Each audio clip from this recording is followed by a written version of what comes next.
Hey, welcome back to my wood shop. I want to introduce my new wood stove here. It's one I had to buy. I come in one day and my whole shop was filled with smoke. Well, got to checking it out, and I knew this thing was going on the blink. It had burned out. Finally gave up the ghost, so I had to go and buy another one. The best thing about this one, I get to watch the fire now, and you do too. So let's get started. Today's video is going to be a small bowl, and I'm going to use a maple burl. This is going to be a real nice little video because I want to introduce you to a new product. It's called Starbond CA glue. At the end of the show, there will be a segment where you can take advantage of this and use this at a discount in your shop. One thing I like about the Starbond glue is that they have a black CA glue. Now, you remember them times where you needed to fill a little void and you had to put some clear and some sawdust in there? Hey, this is going to take care of that. I've used dark sawdust, ebony, or walnut many a time, but now I can just use the black CA glue. Hey, I will take advantage of this, and we'll be using this in many videos to come. Some of the tools that I'm going to use today, the number one tool is going to be the parting tool. Parting tool we use just about in every video. You can't get by without that one. The other one is the skew. What I use this skew for is just to put a little bit of dovetail on that tenon back there so that the chucks can hold on to. We also use the Easy Wood tool. It's a square nose, and sometimes I use this to make that tenon in the back. The number one tool that we use today is probably going to be this bowl gouge. I use it. This is a 3/8 fingernail. It's got the European grind on it. One of these, I think I've got a video out there that will actually show you how to put this grind on your bowl gouge. You check that video out. The other tool I like to use is a round nose scraper. One thing, when you buy this tool, you need to buy the thicker ones, the bigger ones, because there's less vibration. And one thing to remember about this scraper is that you always want to use it as a down, tilt this thing down so that it doesn't get a lot of vibration. If you get up like this, I promise you'll get a catch. So this will be a tool I will use, and I like to use it because it's an easy tool for beginners to learn to use when you're on the inside of that bowl, right down in that curve. Hey, thanks for joining me today, and I'll see you at the lathe. Okay, I've got that thing positioned the way I want it, and it's at a little bit of an angle here, but I'm trying to keep some of the bark even on this side when I line it up. So we'll see what happens. I want to stand aside when I apply the power, and we'll crank this thing up. I want to get some speed. Lathe starts shaking. I'll back off a little bit. We're up about 620 RPMs, and I'm taking my 3/8 fingernail bowl gouge, and let's knock some corners off of this thing.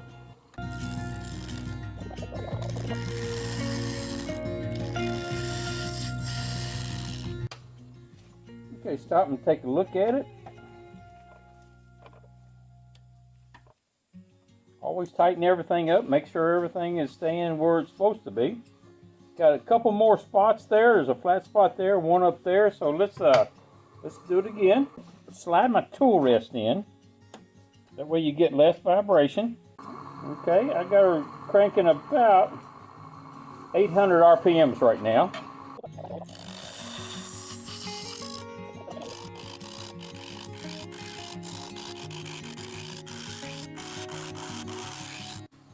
See what we got.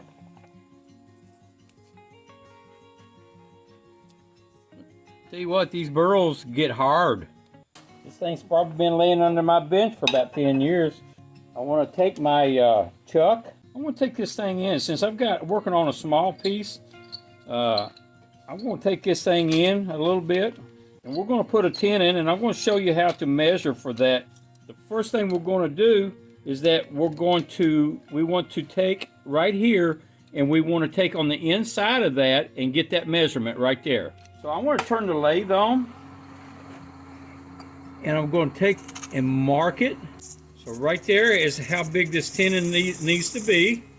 Take on the inside of this tenon. It needs to be a depth, and that is the depth of the jaws. So, and you see how I got that. I just went straight down.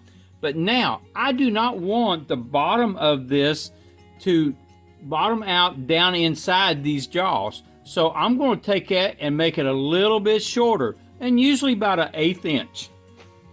And I'm going to mark right there. That's the depth that I need to make this tenon. Now we got to remove all the wood between here and that tenon right there. Let's do that. Drop my face shield down. Now you notice I'm only taking half of this tool when I'm cutting it. I don't cut all the way across. It's just a whole lot easier if you take it in bits, and I usually split it in half.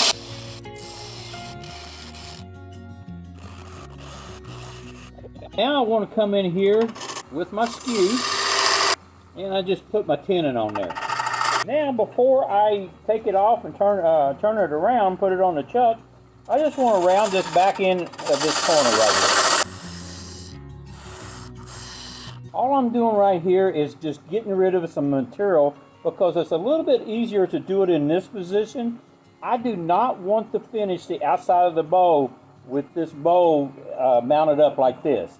I want to wait until I turn it around, grab it by the tenon, and then I'll finish the outside of the bow, because once you turn it around, you might have a little bit of your chuck didn't match what this was. So then you would have to go and do the outside of the bow again. So that's one thing I hardly ever do, is finish the outside of the bow in this position. We'll do a little push cut, just get on around this just a little bit more. What I've done here is I've turned this thing around, I've put my tenon in my chuck, and I have actually used my tailstock, and it's going to hold this thing up there before I tighten this down. I push my tailstock and just kind of smash it up on there. Use it as a vise. And then I would take this and tighten it up, and I tighten both sides, because I don't, this thing works like the chuck on your drill press. You don't just tighten one, you tighten them all. And sometimes I'll do it a couple times. So we got this. I'm going to shape the outside of this bow, put me a little foot on here, and then we'll do some sanding, and I'll show you how to lock this bark on here in a little bit. We're turning right at 1,000 RPMs. I want to open this flute up. What I mean by open the flute up means I don't want it straight on. I just want it open a little bit. Now, that bevel right there is my guide. I want to come into the bark, because if I come this way, I'll push the bark off. So I want to try to keep all that bark on there.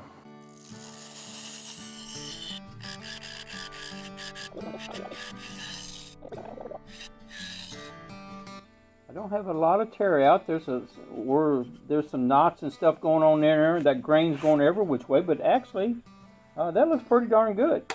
So let's I want to kind of push down here a little bit with a straight cut.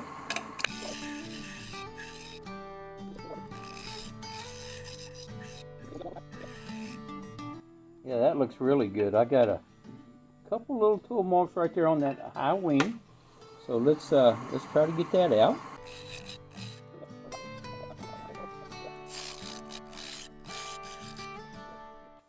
Okay. Now, this next thing I want to do, and I've talked to a couple other videos about this. This is a solution I mix up. It's 50% lacquer sanding sealer and 50% acetone.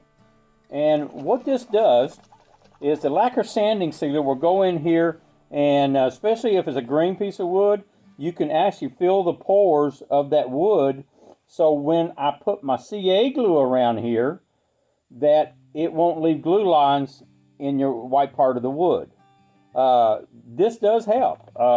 The acetone, and especially in wet wood turning, is that it dries real fast, and it will start to absorb some of the moisture that's in that wood.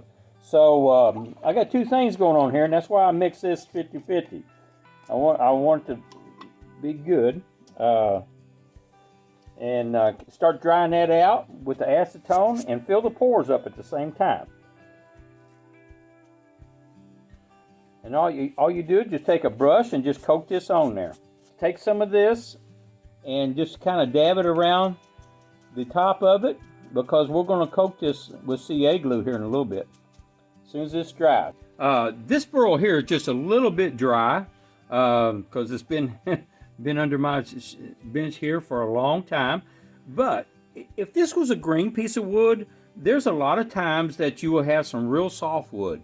If it's spalted wood, I'd use the same solution, and this is where I use this Star Bond. I'm going to be using the thin Star Bond because I want it to penetrate deep into that bark and lock it in to the cambium layers of this wood. So we're going to do that right now, and of course with that other solution on there, it's not going to discolor the wood. So we'll just kind of ease this around. Okay, I've got this all the way around this bark on this bowl, and I'm done using that. Now, here is a safety precaution. Anytime you got a lathe turned on and you got some glue laying down, that glue needs to be dry before you turn this lathe back on. One good way to do that is Star Bond has an accelerator that you can spray on this, and it just dries it up real fast. So let's go on and spray that. See, just give it a shot. This just locks it up. Now, the reason why I'm doing this is because if I didn't use this accelerator on there and I didn't have my face shield on, let's say I just got in a hurry and didn't put it down, and that CA glue, if it gets flipped up into your eyes, hey, that's not good. You know, you don't want your eyelids glued shut because you might be on a trip to the hospital. So, always use the accelerator or make sure that glue is dry before you turn that lathe back on. I'm going to actually feel of it before I stand in front of it, and it's locked in pretty good. And I'm going to get my sander out here, and I will sand the whole outside of this with all of my grits, and I'm going to go on and sand this, and I'll be back with you. What I've done here is I've got my tool, my tailstock out of the way, tool rest up here. I'm going to hollow this out. It's a small bowl. It's not going to take long. And remember, I dropped that speed down because I was sanding. So now I'm going to speed it back up. We're going to shoot her on up there to about, we're running about 1,000 RPMs right now. And make sure you put your face shield down.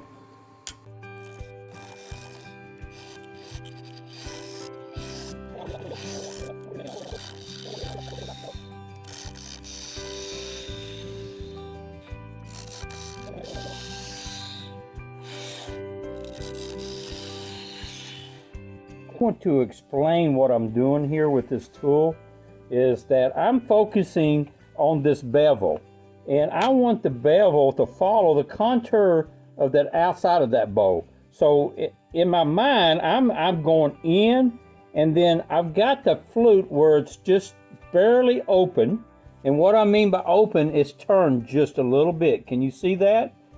And so it's open just a little bit, and as I'm going in there and I get to the bottom down here where the curve is, I've got my hand right here over the top of my tool, and I'm going to start twisting that tool like this, twisting it to me. As what happens is that flute will end up straight up and down when I get to the center. Now I don't start that motion until I get down in that curve and trying to cut it out.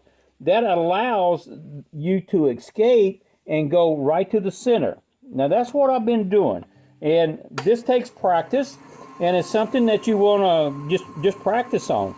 Now, I'll try to keep my hand out of the way so you can see what I'm doing.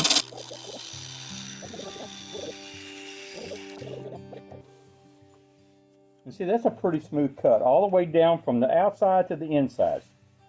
Now, you can go from the inside out until you get about a 3/4 inch thickness. Once you get that 3/4 inch thickness, then you want to start going in like this, because the difference in it is when you're doing this, you're actually scraping that wood out. Okay? Scraping equals more sanding. So I like to go this way, and plus it's easier on the bowl to stay on the chuck because I have less vibration. Because I'm going in, I'm actually slicing those fibers off, which equals less sanding. So let's keep working on this. Okay, I had stopped for a minute. I went and resharpened my tool. Now, it's very important that sometimes within a bowl, I might sharpen up to 5 or 6 times. It just depends. This is very hard wood. I sharpened because it was starting to, I was having to push too hard. So stop it, go sharpen that tool. We have zoomed in just a little bit just to give you a little bit more clarity on what I'm doing here.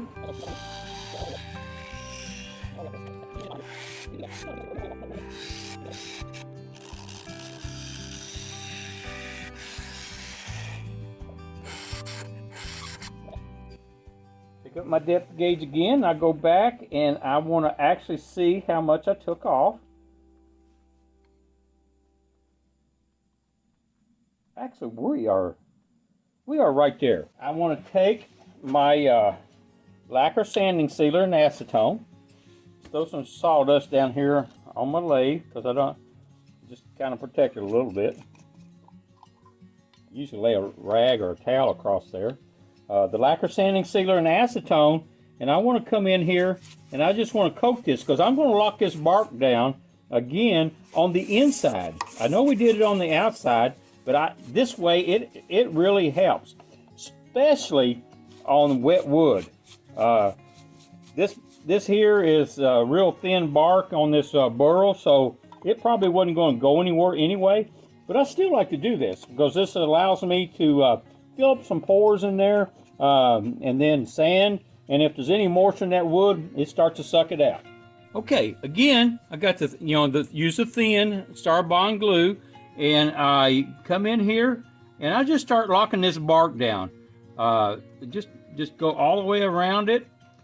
Again, that lacquer sanding sealer and acetone, it allows you not to get any glue lines in the white part of the wood, which is a plus.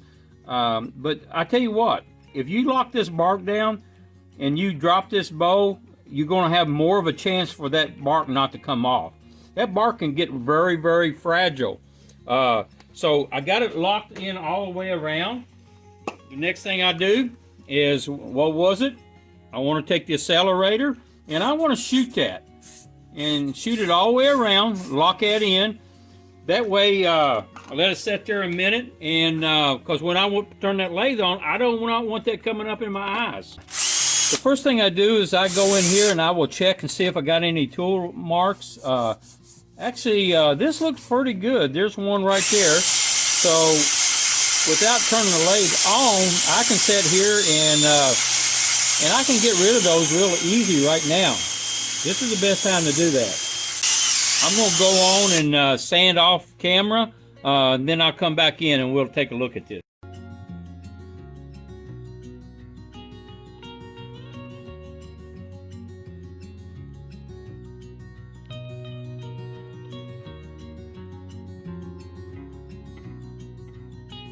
Okay, what we got here is this is called a jam chuck. I make these little blocks of wood up. I got them in different sizes.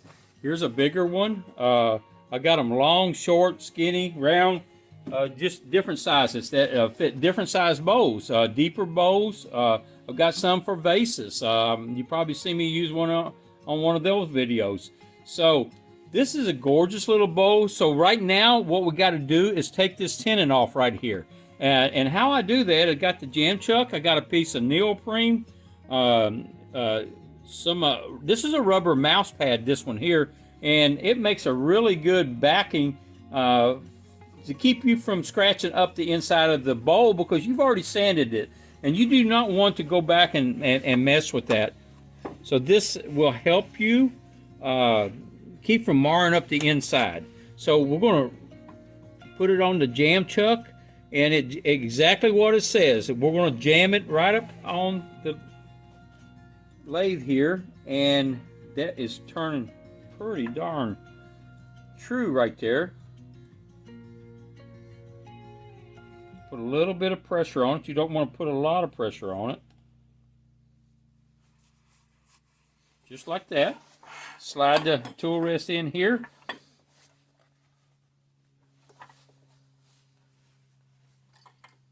I'm going to take my bow gouge, and I'm actually going to slice this off. So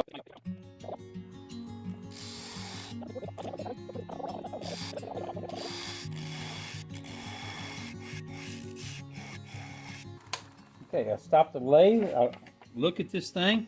I lay my tool up there, and there's a little gap right down in there. So you want to concave this. You do not want the bowl to set flat.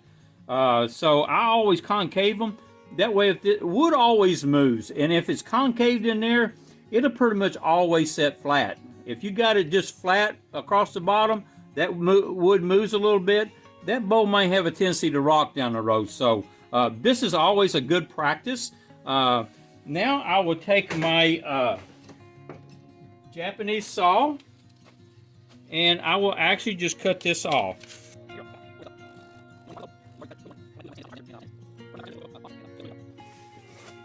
So see, all I got is a little bitty nib right there.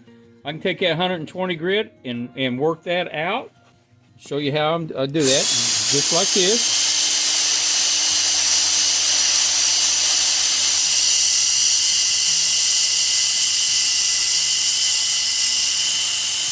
Once you get it down, and that's all it took right there. That wasn't very long. This is real time. Real time footage right there. That's all it took right there.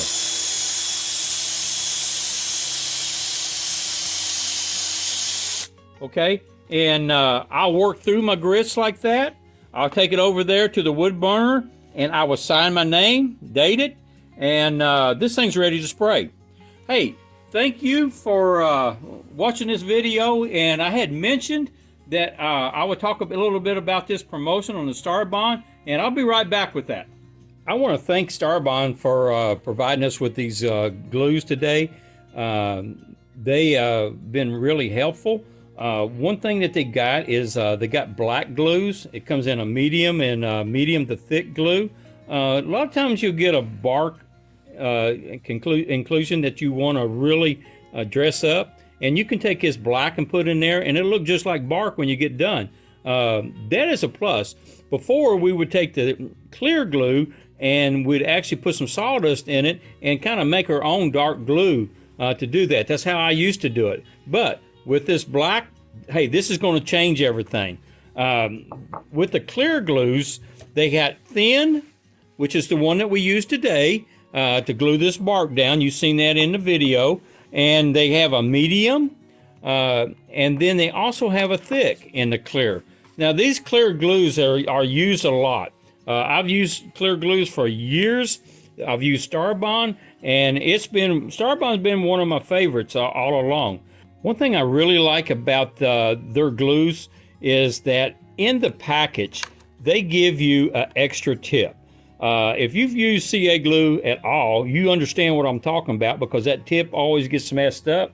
You end up having to throw it away, and you still got a half a bottle of glue left. So, which is, it's hard to get it out of the bottle. But they got that extra glue tip that will help you.